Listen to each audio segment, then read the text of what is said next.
So hello everyone, welcome to my review of Ballroom episode 8. Amazing episode. I say right away, this is a 10 out of 10 episode. This is easily the best episode of this anime so far. An amazing episode. The only issue with this anime, I feel right now, is that it's released at really random time frames. Like it's released last week was Sunday, and today is Saturday, and then it was Saturday before that. One day it was Friday, and you can see right now here that my lighting is really bad because it's also released Saturday this week, but also like 3-4 hours later than it usually is. And I'm talking about release date, not like some random whatever release dates here.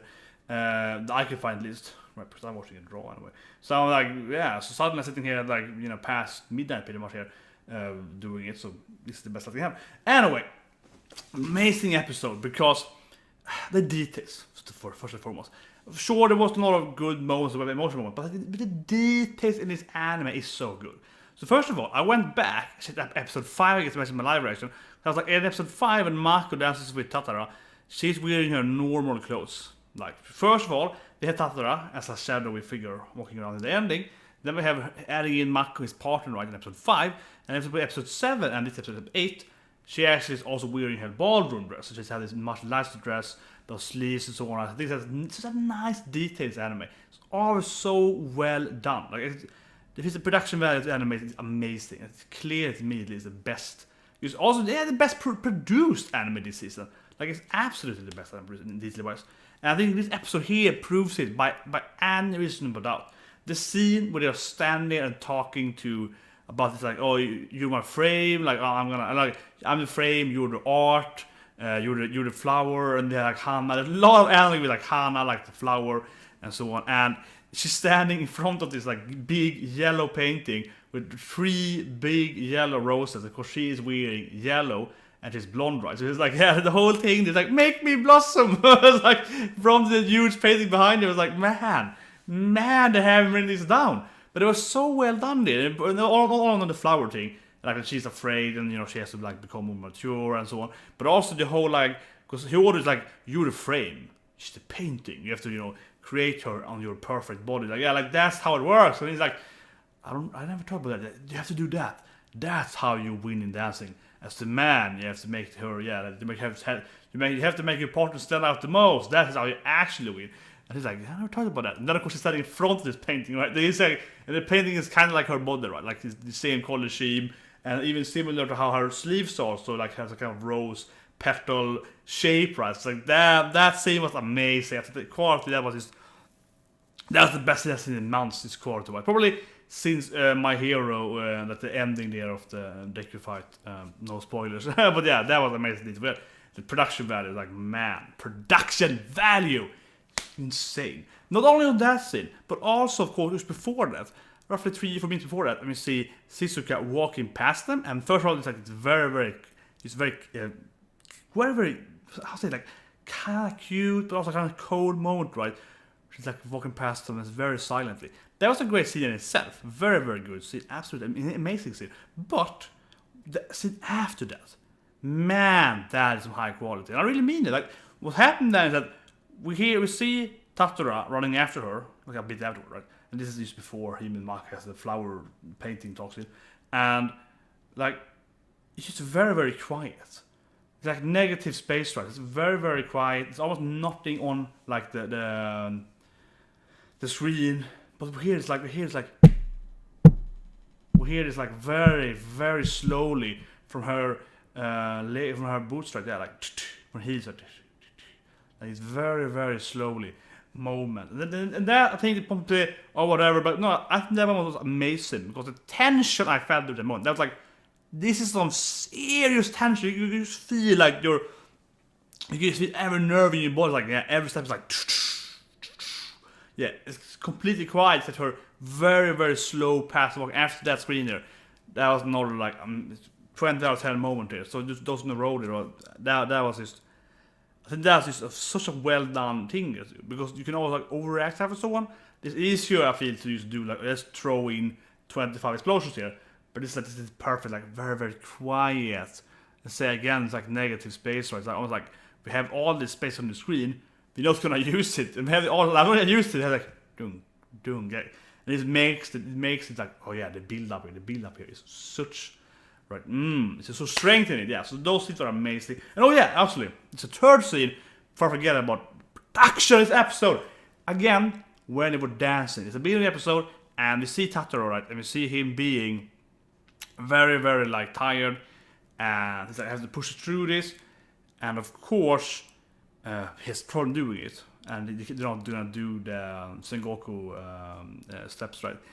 But the thing is that what made it seem so powerful was again the episode on detail of the scene. Because we see Mako being happy, she's in a position, she's shining, she's very, very bright, you know, she's happy with Tatara, she's in love pretty much, right? And we see his side, like it's split in the screen, and it's completely dark. And it's like, you know, he's almost like, yeah, he's almost exhausted, he's just pushing through that, for him it's like pure pain. So that we know that, but also used how the screen like split into two there, and had like the darkness and the brightness. That was just amazing.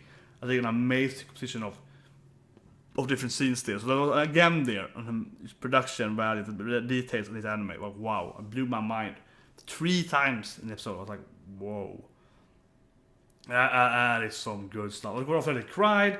Let's talk about more of the narrative then. I just want to mention how good the details were in the production was.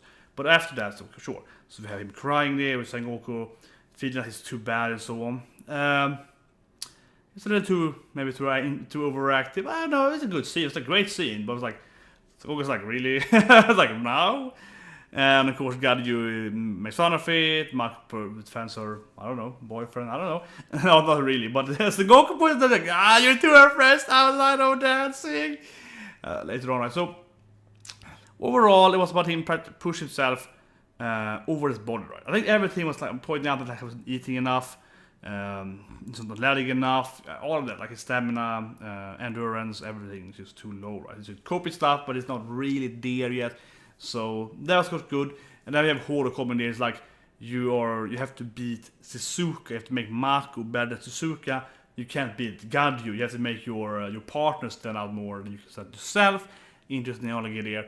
And of course, they're all scared. And again, then, if it's like Hodo cares more about Tatara being his like upcoming rival than caring about his partner, right? Which is all kind of weird around them.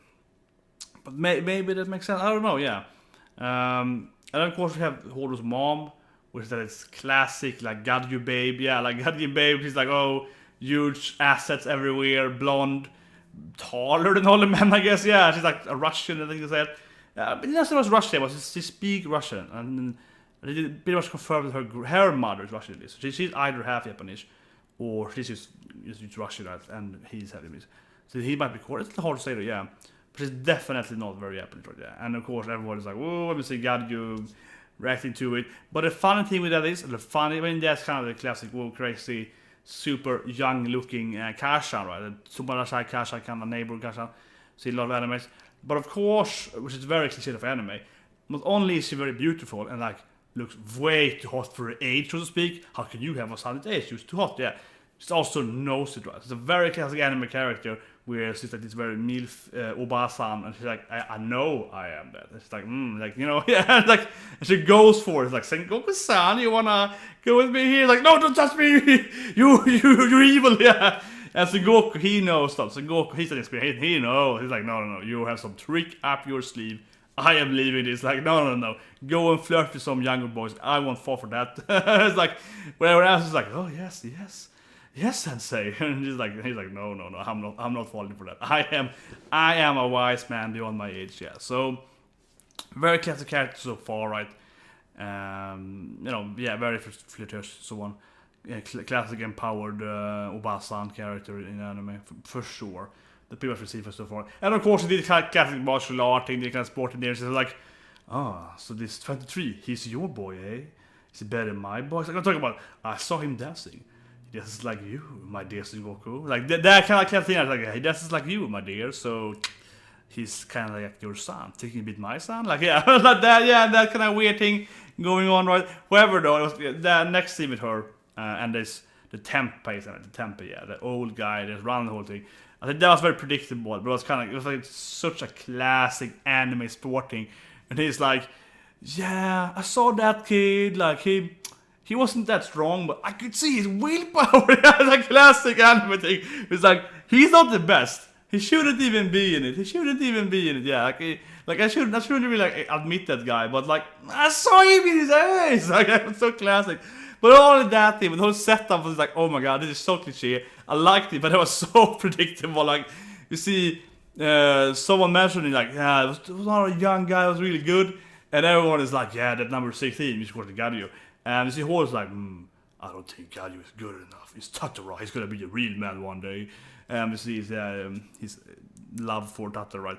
And of course, the Tempe be like, no, I'm talking about that 23 kid with that young short girl. They were so happy. It was like completely unrealistic.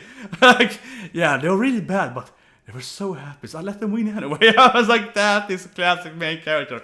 He's jumping in there, doesn't deserve to win, but the plot armor of being like, he's so into this. I could see even his eyes. He's the one that wanted to win the most. He's the worst dancer, but he wants it the most. So I gave him the win. It was like, yeah, I hate last place, but then he could move on. Right? Like, yeah, this is classic anime. So classic. But then of course it goes back to that he has the most willpower. He's gonna evolve and have high potential than everyone else. And this old like experienced master, you could see, yeah, this kid, he's gonna overcome all of the other ones one day. Right? He could see it. Like, I'm gonna motivate this guy to be better because he's the potential of being the best, right? So very, very classic. But yeah. But overall, I mean, this episode is so good. I mean, those production things and detail was amazing. We see him crying. Yeah, I see Mako crying too, and I actually liked the part as well. It was very beautiful. I rewatched the part of the review, and I was like, man, I also crying twice there. It was very, very nice. Very nice touch to it. It was quite touching, the whole episode. Last point, I forget, is of course, is the Mako and Tatara, like their cute moments too. I love that when they're both like, no, it's my fault. No, it's my fault, dear. No, it's my fault, honey. And they go back and forth. And like, yeah, they're so simple. They're like a great couple. They're a very cute couple. Great, not very efficient, but they're quite good together. Yeah, and since Goku's like, you just do it. Just do it already. Yeah, like God. Anyway, amazing episode. It's 10 out of 10 for me. I think this is the best episode we have seen in this anime so far. Have a great day, and I'll see you next week.